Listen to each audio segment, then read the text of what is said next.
铁路怪谈。我自从铁路大学毕业以后，就成为了一名火车司机。在这里呢，我分享一篇我曾经在执行行车任务时的怪事儿。沪昆铁路是连接上海到昆明的东西铁路干线，在沪昆铁路里有一段叫做湘黔线，是毛爷爷时期修建连接珠海到贵阳的铁路。2017年11月，我放了单独跟伙计一起驾驶着 HXD1C， 也就是和谐电 1C 型电力机车之行20452次货车。下午3点从怀化出发，凌晨2点在一个叫做十里冲的小站停了下来，准备让后面的客车先过。这十里冲隶属于湘潭市，在十里冲站呢向西2里是一座坟山，这山顶还有一座巨大的观音像。湖南的深秋在晚上是很冷的，伙计去车站上个厕所，询问了车站的开行时间后便回到了车上。客车走后等了很久，也没有收到车站的大车指令。这伙计就拿起对讲机询问开行计划，然而呢，什么也没有传来。对讲机的另一头安安静静的，我们当时以为是还有这个让行的任务，也就没多想，继续等。1个多小时，我终于忍不住了，我冲到值班室询问开行计划。值班员呢是跟我差不多大的20多岁的女孩子，她就说1个小时前要你们发车，没收到吗？我说没有啊，没收到。这值班员呢就白了我一眼，说准备好马上开。我回到车上做好了发车准备，开车指令下达了，我打开通风机，推动手柄，然而呢这车是一动不动，通风机也没有声音。我告诉车站机车故障，便和伙计一头钻进这机械间里检查问题。然而一圈下来没有任何问题，连接插头、变压器、功率放大器、风压等都是正常的。那我们正准备向机务段报告，但是呢发现手机没有信号。我很清楚的记得，当时用的手机看的时间的时候，手机信号是满格的。我们到车下去检查，但是刚下车一转头，一个白色影子从我眼前一闪而过，我被吓了一跳，赶忙往旁边看去，却发现呢什么也没有。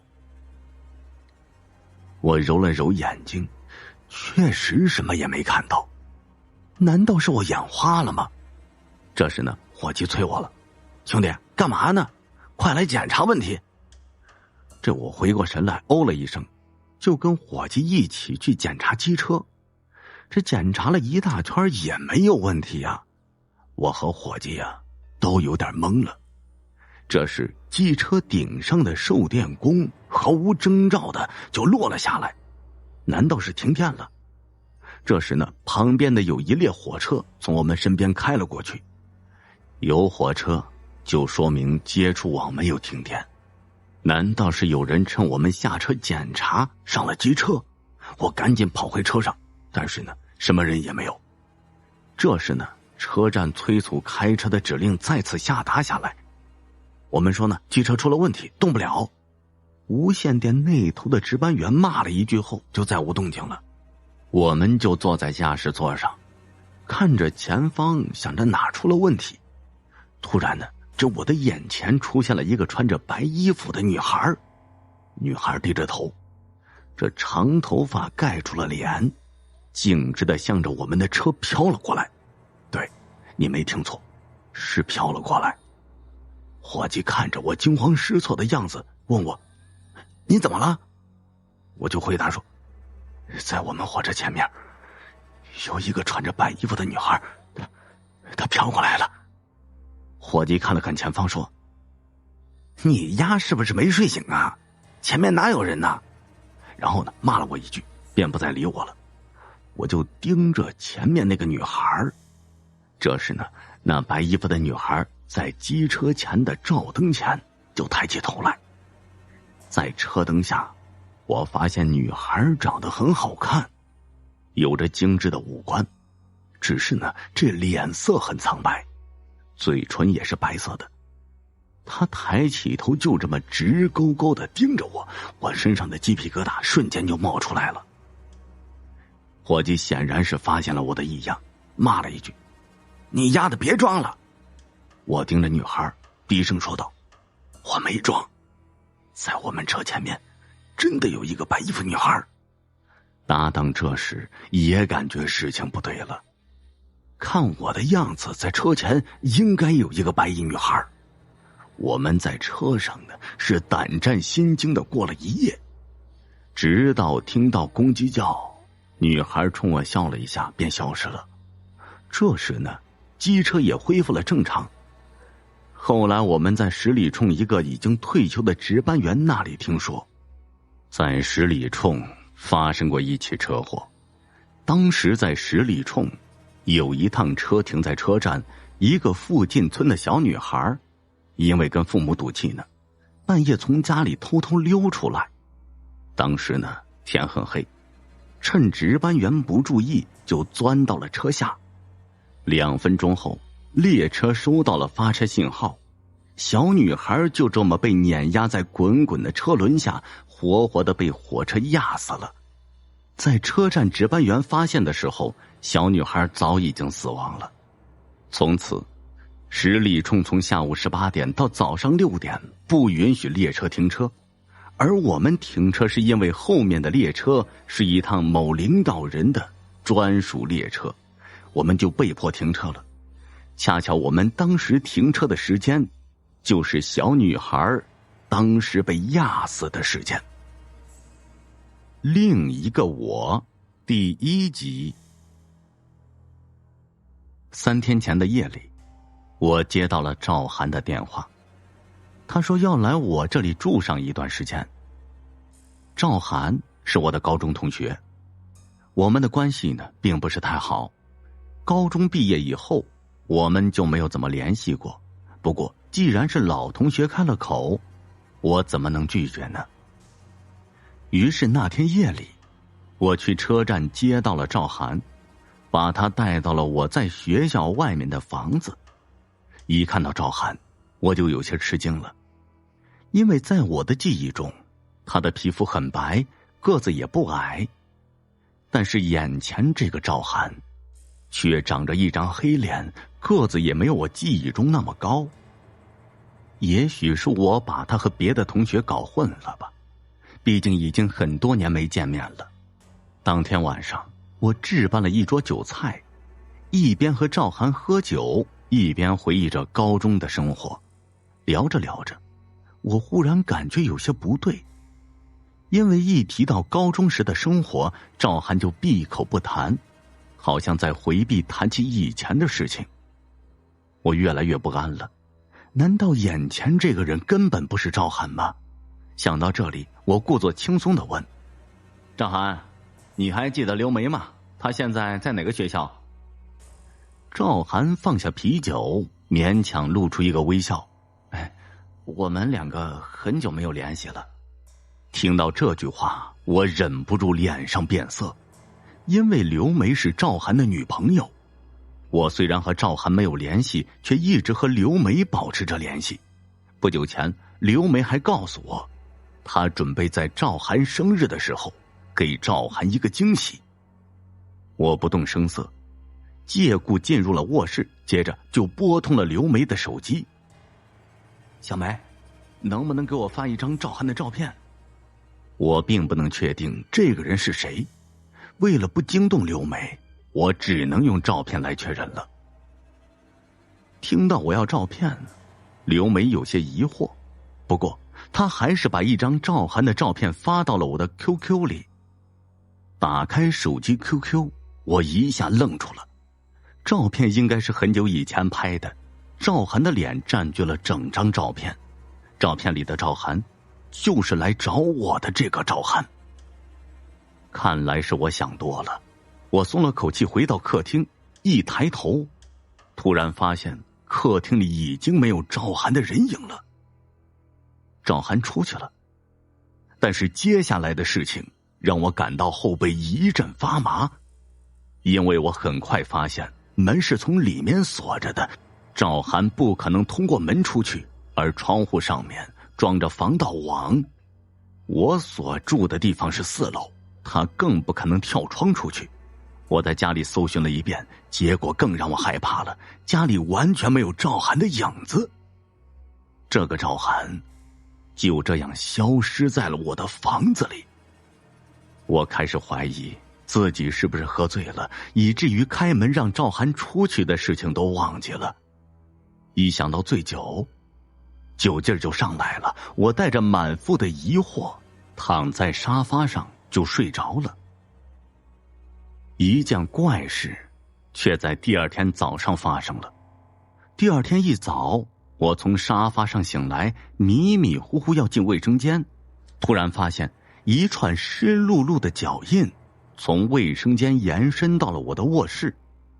而这只是个开始。这2天来，每天早上都会出现这样的脚印，而且厨房里的食物也会莫名其妙的减少，像是有一个隐形人住进了我家。我再也忍受不了了，再次拨通刘梅的电话。这次我开门见山的问刘梅，赵涵在哪儿？赵涵不是去找你了吗？我刚想给你打电话，想让他在你那里借住2天。听到刘梅的话，我彻底愣住了。就在这时，门铃响了。打开门，一个高个子男生正笑脸盈盈地站在门外。开门之后，他的第一句话却是：还记得我吗？我是赵涵。眼前这个男生个子很高，皮肤白皙，和刘梅发给我的赵涵的照片完全不同，怎么可能是赵涵呢？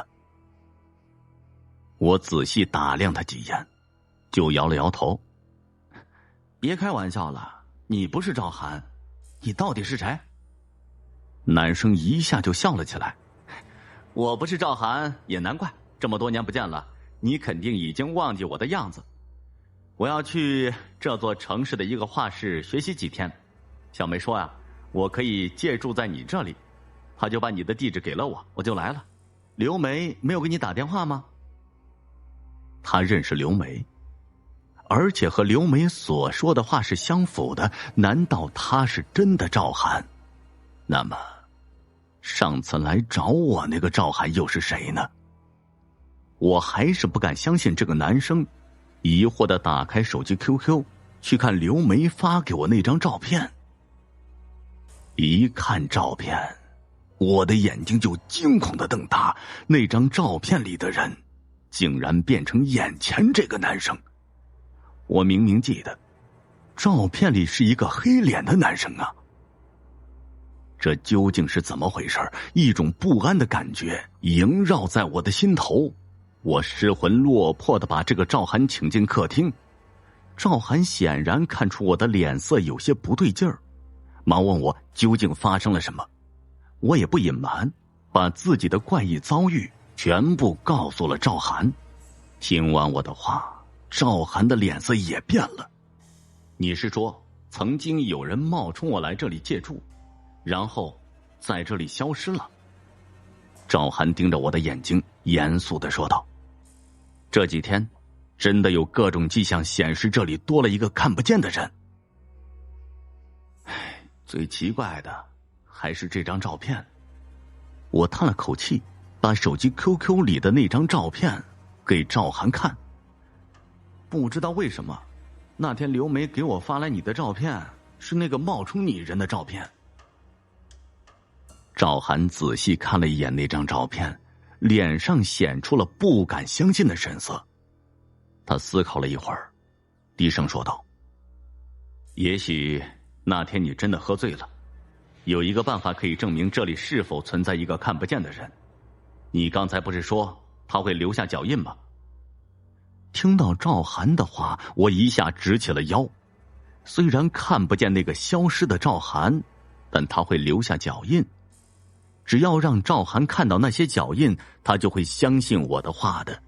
我和赵涵很快就想到一个办法。我们从厨房里拿出面粉，在整个房间里撒了薄薄一层，然后呢，坐在沙发上等待着脚印的出现。一旦那个看不见的人在房间里走动，一定会在面粉上留下脚印的。时间一分一秒的过去，终于到了深夜时分，面粉上根本没有出现脚印。看来那天你真的喝醉了，你看哪有什么脚印。说着，赵涵站起来进入了卫生间。为什么没有脚印出现呢？我仔细的想了一下，就想通了这件事儿。当他看到地面上的面粉时，马上就想到这是为了采集他的脚印，所以他躲了起来。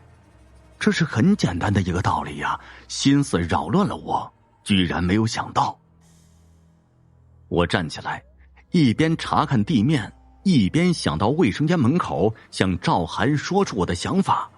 很快我就来到了卫生间的门口了。突然之间，我发现地面上的面粉有点不对劲儿。紧接着，恐惧抓住了我的心，我尖叫一声，夺门而逃。我之所以这样害怕，不是因为地板上出现了脚印，而是地板上根本没有脚印。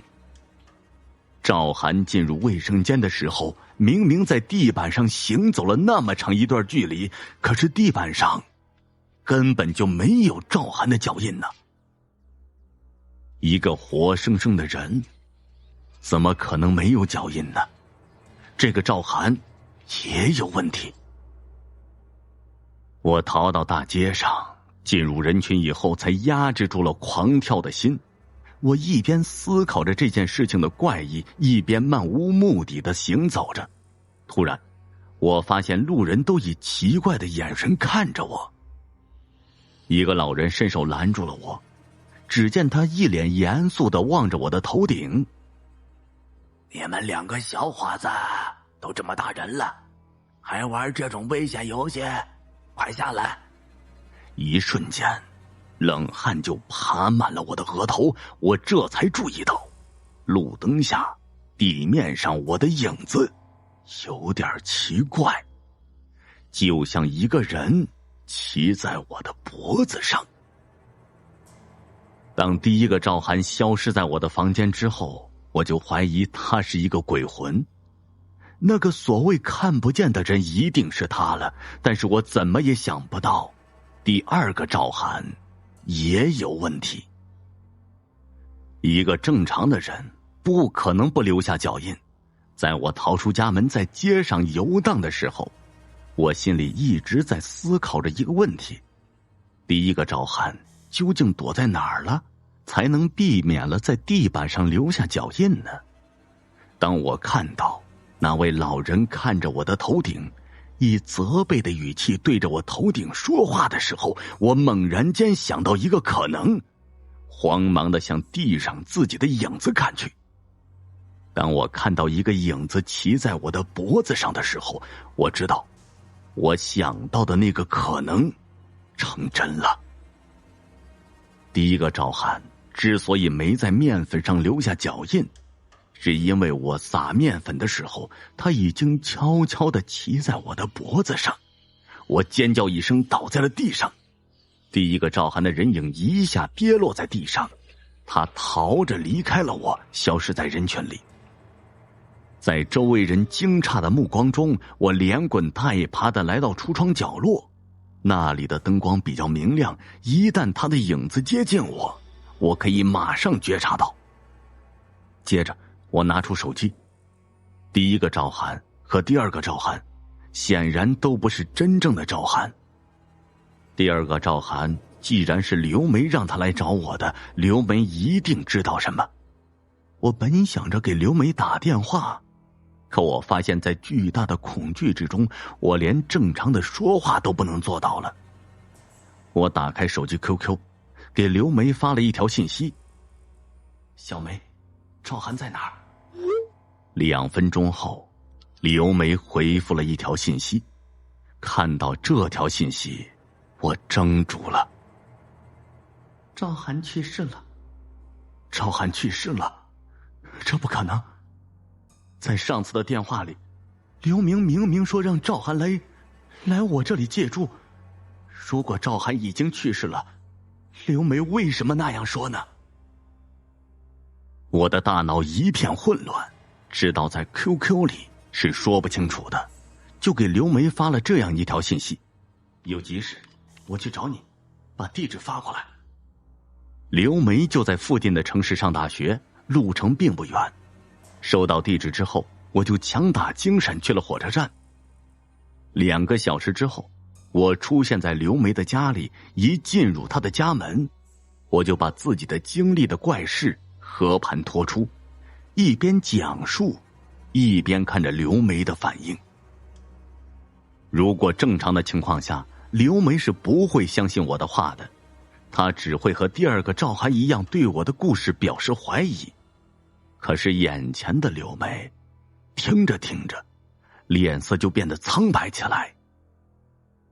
另一个我，第2集。我猜的没错，他一定知道些什么。你说，这几天你给我打过电话，而且接听电话的人就是我？听完我的故事，刘梅问出了这样2个问题。我点点头，刘梅嘴唇颤抖了一下。可是我的手机早就丢了。不过刚才你所说的给我打电话那2个时间，我记得好像听到了我的手机铃声，但是铃声太短了，我还是找不到手机在哪儿。我的心一阵颤动，刘梅话里透出2个信息：第一，和我通电话的那人根本不是刘梅；第2，和我通话的时候，那个不是刘梅的刘梅就在刘梅家里。通过听到手机铃声来找自己的手机是最简单的寻找方法了，刘梅一定用过这个方法。不过她应该没有打通自己的手机，不然的话她早就找到手机了。难道只有我的手机才能拨通她的电话吗？第1个赵涵的照片是她通过手机发的，找到她的手机也许就能解开第1个赵涵的秘密。想到这里，我壮着胆子拨通了刘梅的手机号码。果然，一阵悦耳的手机铃声从刘梅的卧室传了出来。进入卧室一听，我们就发现手机铃声是从床底下传出来的。就在这时，手机居然接通了。我急忙把手机放在耳边，手机里传来刘梅惊恐的声音：我好害怕，有2个陌生人在我家里，我现在躲在床底下，快帮我报警！手机里响起刘梅的声音，床底下也传出了同样的声音。我害怕起来，瞪大眼睛向身边的刘梅看去，她的脸上也充满了恐惧。我本来认定身旁的刘梅是真正的刘梅，但是床下的刘梅那惊恐的声音一点也不像假的。这2个刘梅到底哪个才是真的？快走！突然我叫了一声，拉着身边的刘梅回到客厅。在经过一张桌子的时候，我打翻了桌子上的水杯，杯子底下的水流了一地。接着我停住了脚步，颤声地问着眼前刘梅：你到底是谁？水杯是我故意打翻的。在我无法确定到底谁才是真正的刘梅之前，我忽然间想到，第2个赵涵无法在地上留下脚印。如果眼前的刘梅不是真的刘梅的话，也许她也不会留下脚印。当然了，我并不能确定她是假的刘梅，就会和第2个赵涵是同类。但是除了这个办法，我没有别的办法了。果然，水杯打翻之后，刘梅踏在了水上，她向前跑了一步，却根本没有在地板上留下脚印。她不是刘梅。刘梅一愣，脸上露出了一个诡异的笑容，忽然在我面前消失了。只见房门吱呀一声打开，接着刘梅逃出了房间。我慌忙地走进卧室，把床底下的刘梅叫了出来。刘梅一出现，就浑身颤抖地讲述了她自己的经历。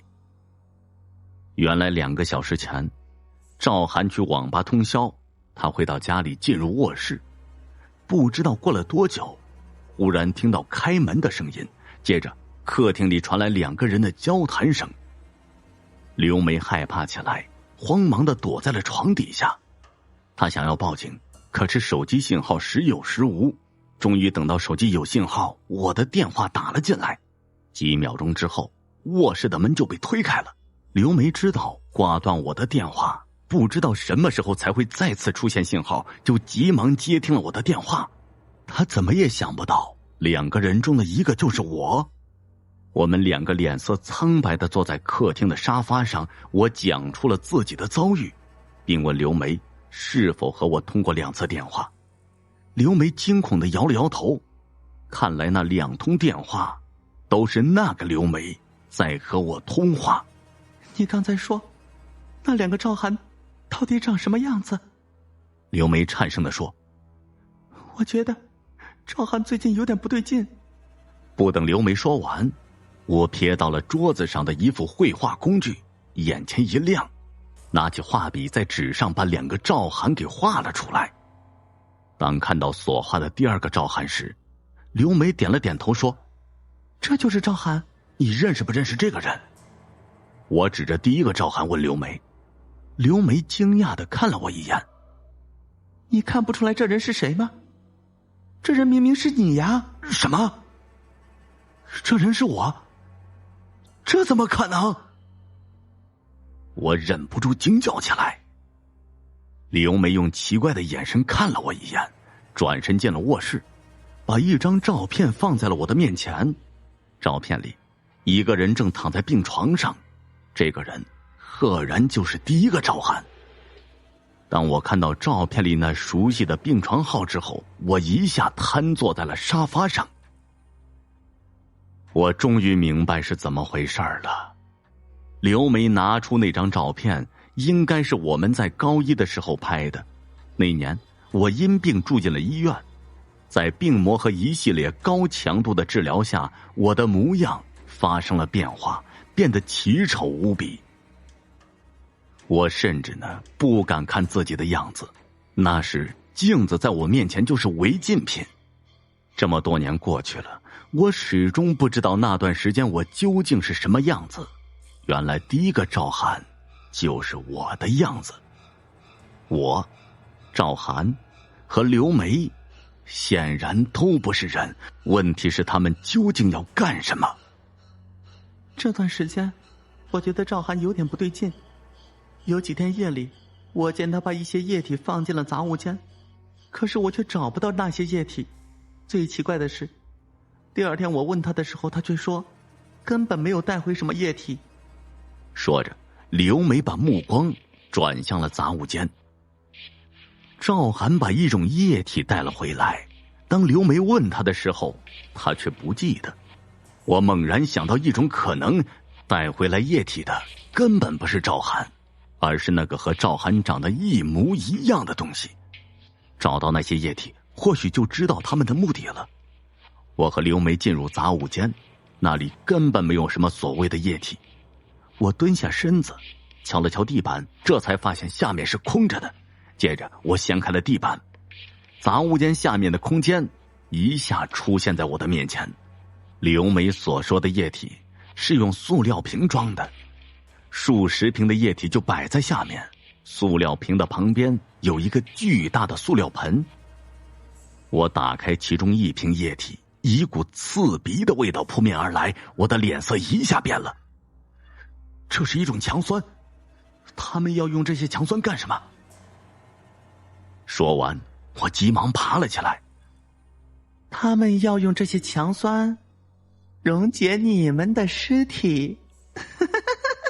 旁边的刘梅忽然诡异的笑了一声，我惊恐的向她看去，这才发现发出笑声的根本不是刘梅，而是那个和刘梅长得一模一样的东西。他就站在门口。刘梅的身边赫然站着赵涵和我的心沉了下去。你们一定会问，我们为什么会缠上你们呢？刘梅诡异地笑着。我们缠上你们的原因很简单，那就是你们的生命都不是完整的。我们的生命不完整？我听到自己的声音在发颤。刘梅点了点头。我们3个是孤魂野鬼，非常羡慕你们这些活着的人。多年前，我们注意到了你们3个，因为我们看到你们整天把时间放在手机、电脑和游戏上，看着你们浪费自己的生命，我们3个没有生命的鬼魂非常气愤。终于有一天，我们心里出现了一个想法，有生命的你们竭尽全力浪费自己的生命，而珍惜生命的我们反而没有生命，这太不公平了。于是我们就想，既然这样，何不取代你们呢？旁边的赵涵接着说。于是我们3个分别潜伏在你们3个身边，一边熟悉你们的生活方式，一边把我们的脸捏成你们的样子。捏脸需要很长一段时间。那个我突然叹了一口气。唉，他们2个顺利捏完了脸，我却非常倒霉，因为我照着你的样子捏的脸的时候，你生病住了院，痊愈之后，你像是变了另外一个人，我的脸算是白捏了。他们的出现是为了取代我们，我终于明白过来，刘梅说的那句话并不是开玩笑的。这些强酸是用来溶解我们的尸体的。那个我和赵涵去吓我，就是想让我来刘梅这里寻找真相，因为只有这样，我刘梅和赵涵才能集中在这里，便与他们毁尸灭迹。你们2个下去把液体倒进塑料盆里。赵涵冲着那个我和刘梅说了一声。那个我和刘梅都跳下去，开始倒那些强酸。我绝望的心中忽然出现一个问题，既然他们要集中我们，为什么赵涵不在这里呢？就在这时，赵涵忽然盖上地板，接着他拉着我和刘梅逃了出来。你要干什么？刘梅尖叫着。别怕，我是真的赵涵。赵涵一边带着我们跑，一边说，其实我早就发现他们的计划了，为了趁机救你们出来，从网吧回来的路上，我假扮那个和我长得一模一样的鬼魂。刘梅惊喜地叫了一声，我却猛然想到那个问题，为什么在没有赵涵的情况下，他们决定毁尸灭迹呢？这只有一种可能，就是那个假扮赵涵的鬼魂早已经取代了赵涵。想到这里，我急忙向赵涵看去，恰在这时，赵涵的脸上浮现出一个诡异的笑容。融入赵涵生活的最好方法，就是赢得赵涵朋友的心。为此，这个鬼魂不惜背叛自己的同伙。在我心寒到无法出声的时候，赵涵已经拉着我和刘梅跑向了前面的黑暗。村子里的老人。我家呢是住在湖南的一个山区里的一个村子里。我们村子啊，虽然说没有多富有，但是村民都很和善，村民对人都很友善，大家平日里呢都很喜欢帮助人。我们村子里老人很多，每天饭后大家都喜欢聚在一起聊聊天。我们村子里的人呢，大多数都是信教的，对于那些鬼神之事，村民总是很敏感的。村子里的老人一有时间就会聚在一起聊一聊，聊的这个范围呢是很广的，像什么往事啦，谁家东西不见啦，谁家准备结婚啦，当然也离不开一个话题，就是那些离奇诡异的事情。这一天饭后，我吃完了晚饭，心想在家里实在是太无聊了，所以便决定出门走一走。走出门，就看见一棵槐树底下聚着一群老人在聊天，看他们聊得挺投入的，所以我在好奇心的驱使下，便走了过去，想听一听他们到底聊些什么。我来的时间刚刚好，他们刚开始讲了不久，只听见坐在中间那位老人说道，在50、60年代，那个时候闹饥荒，有一天我们村子里一个人在地里种菜，大家都叫他老王。老王这个人虽说家里不怎么富裕，可是老王这个人手脚很勤快，每天在田里劳作，每天老王都是早出晚归的。老王这个人其实很老实，平时和大家相处时从来都是实事求是，从来不和大家撒谎的。又是一天，老王又是很早就提着锄头往田里走去。时间过得很快，一转眼就到了傍晚了。每天除了老王去耕地以外，还有2个人也是每天和老王一样的时间出门，他们的田就在老王田的旁边。他们3个人都是一起出发，一起晚归。3个人平日里就像亲兄弟一样。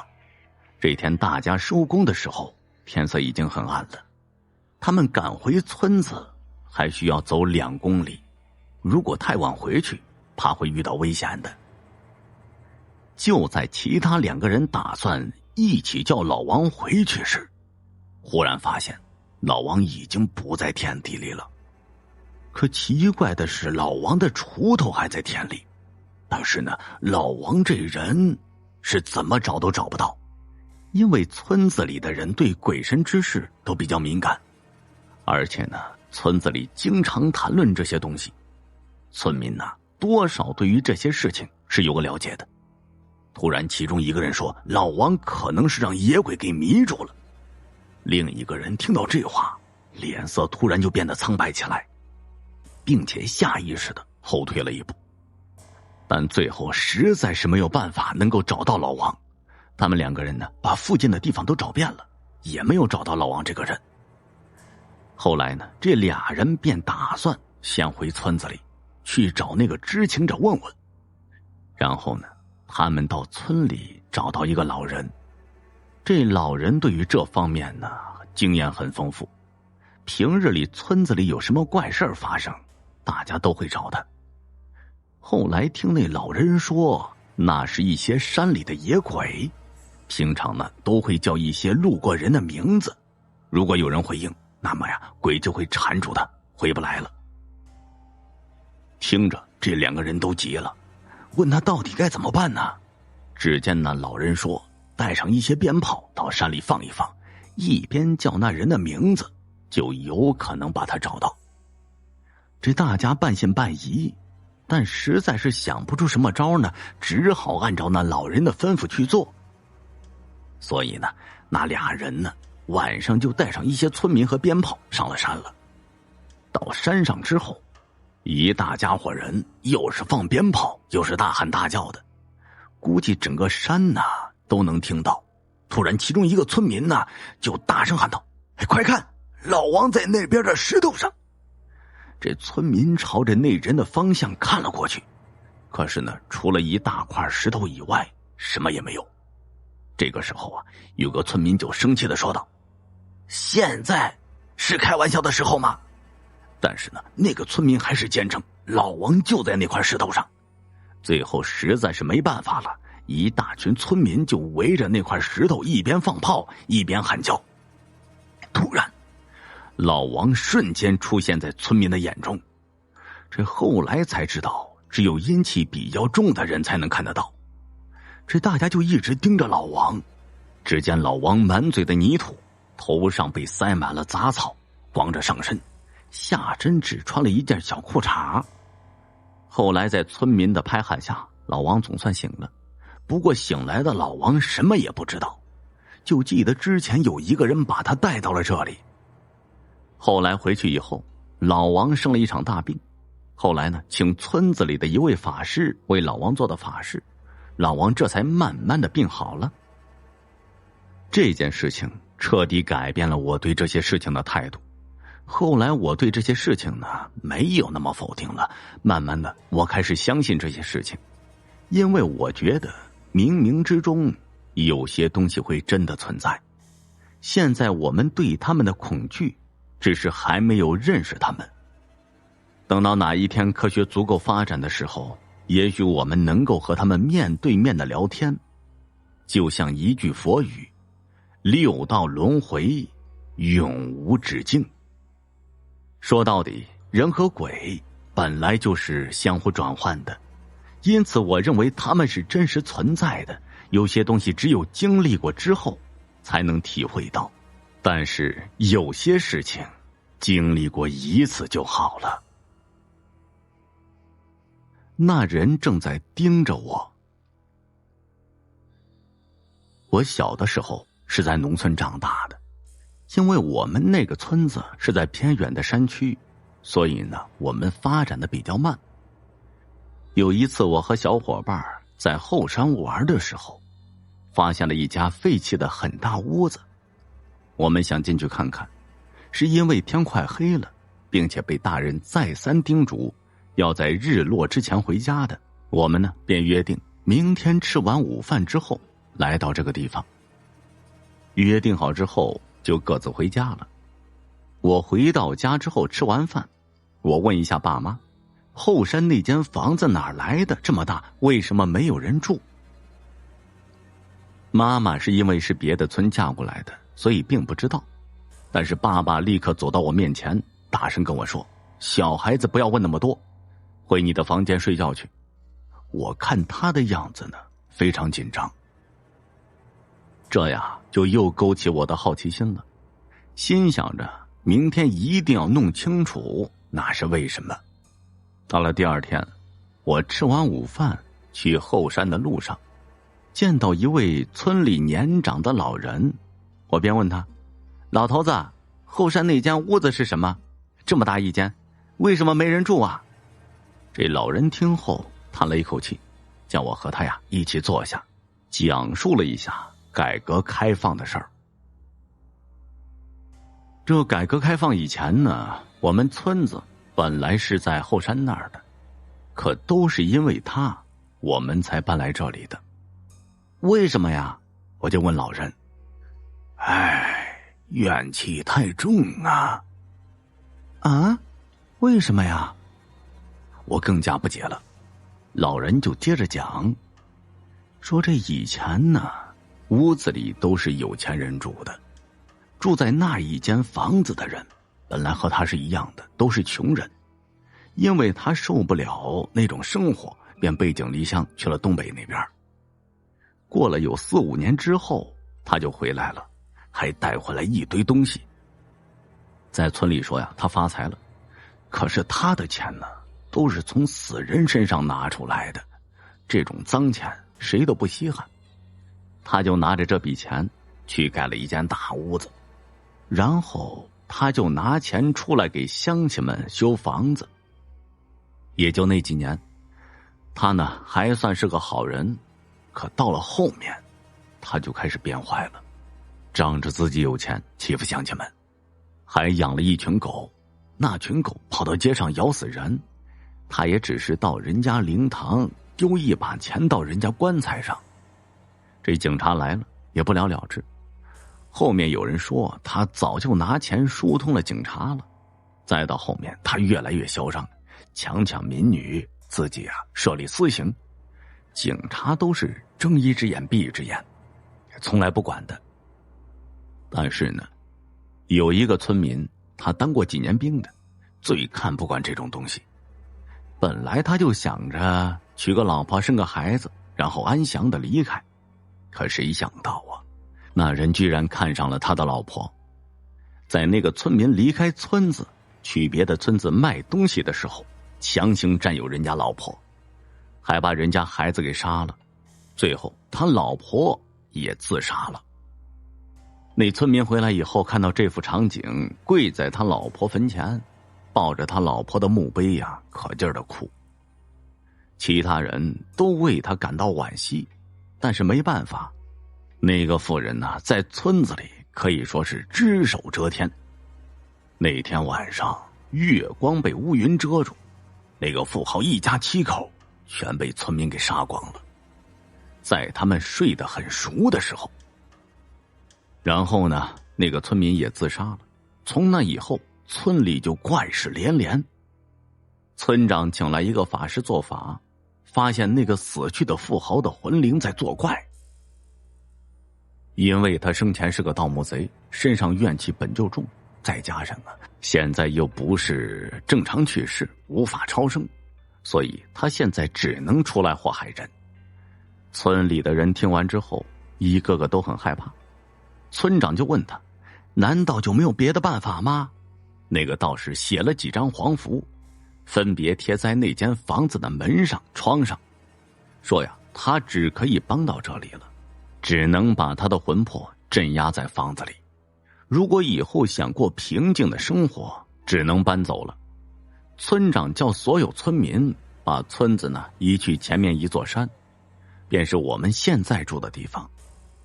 老人说到这儿呢，叹了一口气，接着说啊，你想知道的我已经告诉你了，你以后千万不要去那个地方。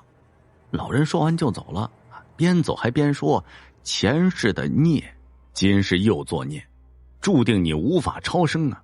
先作孽犹可恕，自作孽不可活呀。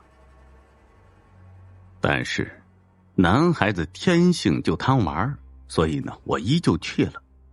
小伙伴们都纷纷埋怨我，说我去的太迟了，害他们等了好久。我们集结一下人数，就进了那间房子。刚走进门前，就感觉一股凉意，因为这里呢常年没有人来，所以呢附近长满了树草。现在可是夏天，为什么会感觉有一点冷呢？我心里想着，便推开了门。可我一推开门，一股风就扑面吹了过来，把贴在门上的黄纸符给吹掉了。我们也没在意，就继续往前走了。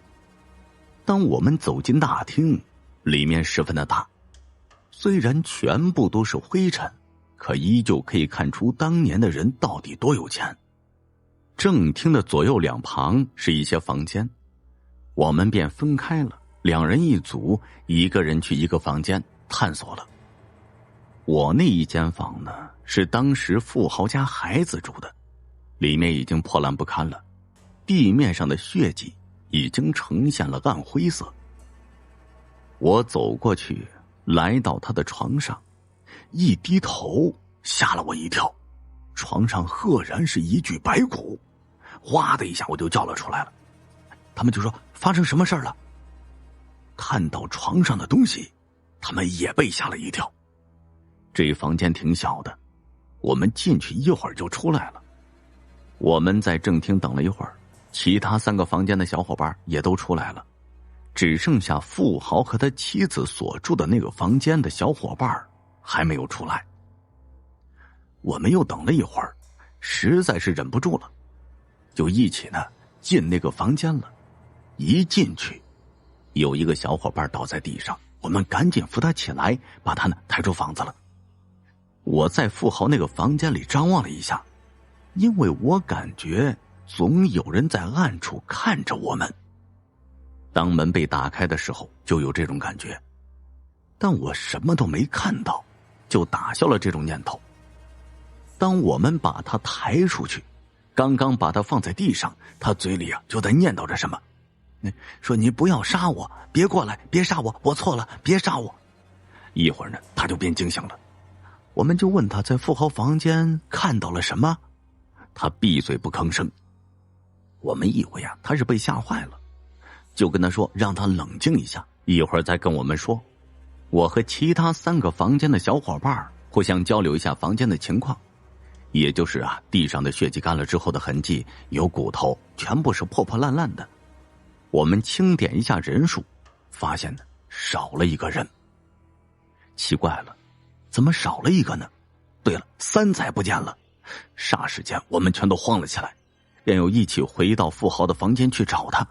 我们一进门就看到了三仔坐在富豪的床边，有一个小伙伴呢走到他旁边拍了一下他肩膀。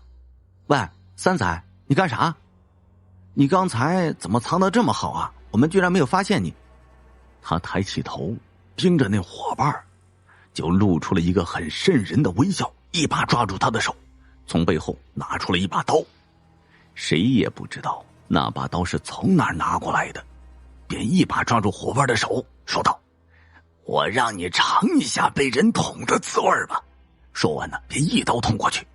还好啊，一个伙伴拿了一个竹竿，朝三仔的手打了过去。你竟敢打我，那我今天就先拿你开刀。他就放开三仔的手，朝我那个伙伴跑了过去。我们当时呢，立刻就朝门外跑去。当我们跑到门外之后，他还在追我们，而我呢，不小心绊到石头摔倒了。他看着我，一边笑一边和我说：既然你这么倒霉，那就不好意思了。说完又露出刚才那瘆人的微笑。我不断的往后爬，在往后爬的时候，我的手好像抓到一张什么东西，我回头一看，是那张黄符。在他拿刀往下刺的一瞬间，我拿着黄符在三仔头上一贴，有一个东西仿佛从他身后弹了出去。我立刻起身，叫两个伙伴呢把大门关上，立刻把纸呢重新贴回去。做完这一切，我们全部坐在地上喘着粗气。等三仔醒过来以后，天也快黑了，我们便回到村子里。等我走到山腰的时候，我又看了一眼那房子，那里面好像有一个人正在盯着我。乡村怪谈之相信。月阁庄有个老大爷姓崔，崔大爷留长发，遮半边脸，还真有些这个仙风道骨的意味。大家有什么事儿都喜欢找崔大爷商量。这一天，邻村的小媳妇阿翠抱着孩子去月阁庄走亲戚，路过村西坟地时，这怀里的孩子睁开眼睛，像是看到了什么，撇了撇了嘴，爆发出响亮的哭声。阿翠心里害怕，撒腿就跑，跑进月阁庄后，孩子依旧是哭个不停。这亲戚见状就说是遇见相信了，让他找崔大爷。这崔大爷来了以后，仔细端详孩子，脸蛋胖乎乎的，两眉之间有颗痣，很招人喜欢。崔大爷点了一炷香，嘴里不知道念叨些什么，也神了。这香没烧尽，孩子就不哭了。阿翠以前听说这闹鬼的事儿，可从来没亲眼见过，这次真是开了眼界了，忍不住就产生了好奇心，就问崔大爷：这为什么亲戚说是遇见相信了？崔大爷手持着烟袋，眯着眼，好久好久才说：我给你们讲个故事吧。在抗日战争时期，白马山成了八路军的伤员基地，几乎每天都有伤员过来。月阁庄大部分年轻力壮的男人都参加了八路军了，女人则是帮着军医和卫生员照顾伤员。月阁庄有个挺着大肚子的年轻女人，名叫香杏。她的男人大猛是月阁庄数得上的汉子，种田好把式，打猎枪法准，而且呢，这力大无比，能举起一盘石磨。大猛和香杏成亲才7天，就带上红花参加八路去了。有人问香杏：香杏，你想大猛不？香杏就笑着回答：想啥呀，参加八路打鬼子，光荣嘞。这笑完就背过脸去。人们知道相信哭了，那是舍不得大猛，想大猛嘞。大猛这一去就没了音讯。孩子出生了，相信当了娘，孩子生得特别水灵。两眉之间有一颗痣，孩子名叫盼头。这意思呢是盼着大猛啊打败鬼子，早日回家团聚。可是啊，谁也没想到，盼头刚落地几天，却盼来个坏消息，大猛牺牲了。这相信两只眼睛哭的呀像烂桃一样，大家都劝他，别太伤心了，哭过劲儿了，奶水能憋回去，盼头啊就该挨饿了。相信一听，怕盼头肚子挨饿，就真的忍住不哭了。他把盼头抱在怀里喂奶，满是泪水的脸上呈现出一丝微笑，看得人鼻子直酸。从那时起，相信抱着孩子就是不肯撒手，直到有一个昏迷不醒的小八路抬上了白马山上。这小八路也就10几岁的年纪，一颗子弹从颧骨穿进去，从耳朵后穿出来，满脸的血痂，这脸肿得跟一颗老倭瓜一样，躺在担架上和死人没什么两样。军医就检查小八路的伤势后摇了摇头说，伤势太重，没得救了。当时呢，相信就在旁边，听了这军医的话，突然像中了邪一样，他一句话也不说，把怀里的盼头放在担架旁，解开衣襟，用自己的母乳喂养小八路。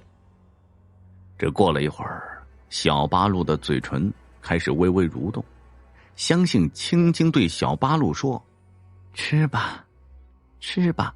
小八路的嘴唇真的轻轻吮吸起来，这嘴唇上干硬翘起的皮划痛了他，笑容却在他脸上浮现着。后来人们常常能够看到相信像喂盼头一样喂小八路，而盼头呢也是真乖，躺在旁边地上是不哭不闹。那时候是紫地丁开花的季节，相信和其他女人一样，把紫地丁一株一株的挖出来，洗干净，晾干了再捣碎，敷在伤员的伤口上。这紫地丁能够消肿消炎，和珍贵的西药一样有效。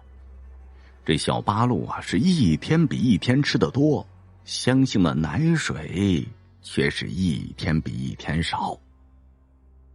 喂完小八路，再喂盼头，每一次盼头把乳头都吸得生疼，还是吸不出奶水来。盼头被饿得瘦了一大圈。小八路终于能够睁着眼睛，当他知道是相信的奶水把自己救活的时候，是泪水无声的流下。军医握着小八路的手，布满血丝的眼睛也流出泪水。他转过身对相信说道，俺代表八路军感谢你，这真是个了不起的奇迹。相信笑了，怀里的盼头也笑了。相信挖紫地丁的时候，把盼头吊在背上。盼头喜欢小八路，一看见小八路就咯咯的笑起来。那天相信又去挖紫地丁，不知不觉走出了很远，已经到了山脚下了。他又看到不远处有一大片的紫花，高兴的就走过去挖起来。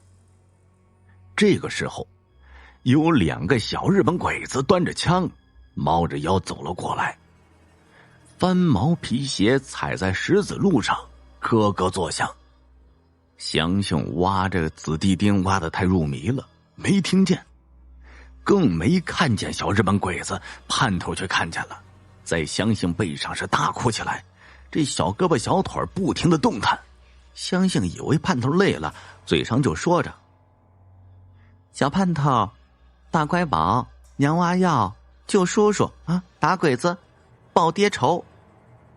以前相信这么一说，盼头就真的不哭不闹了。可是这次啊，却不管用。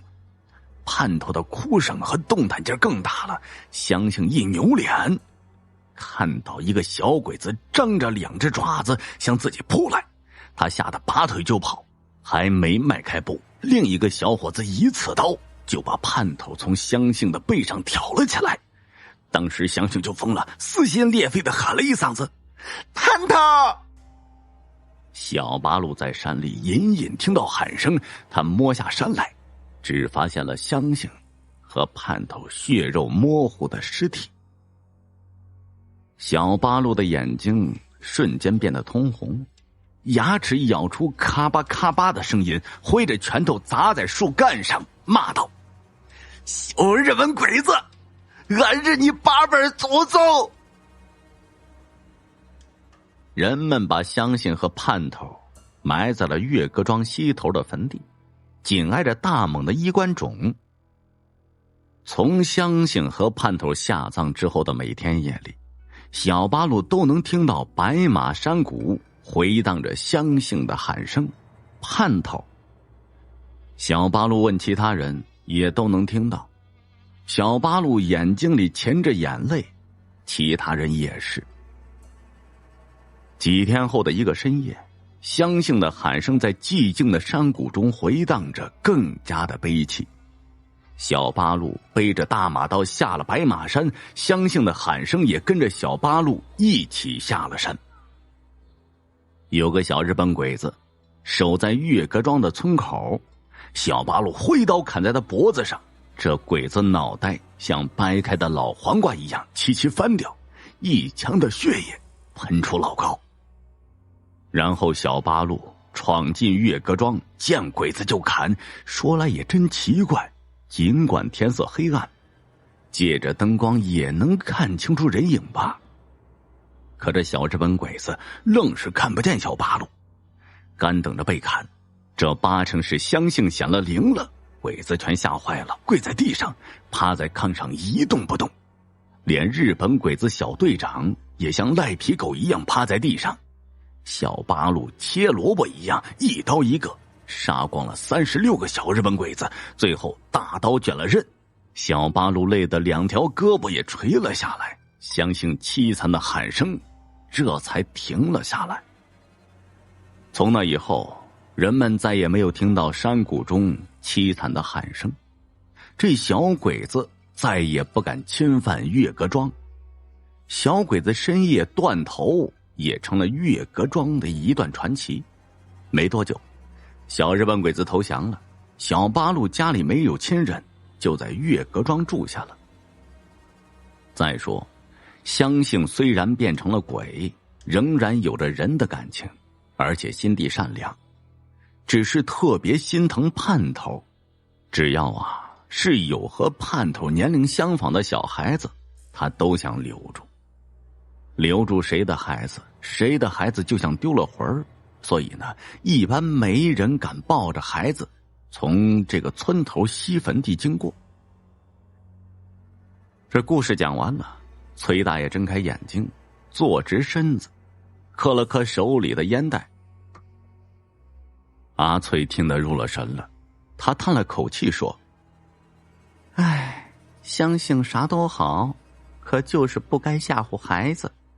要是不吓唬孩子就更好了。”崔大爷摇了摇头：“唉，谁也夺不走他的爱子之心。”阿翠特别好奇：“崔大爷，你咋知道的这么清楚？”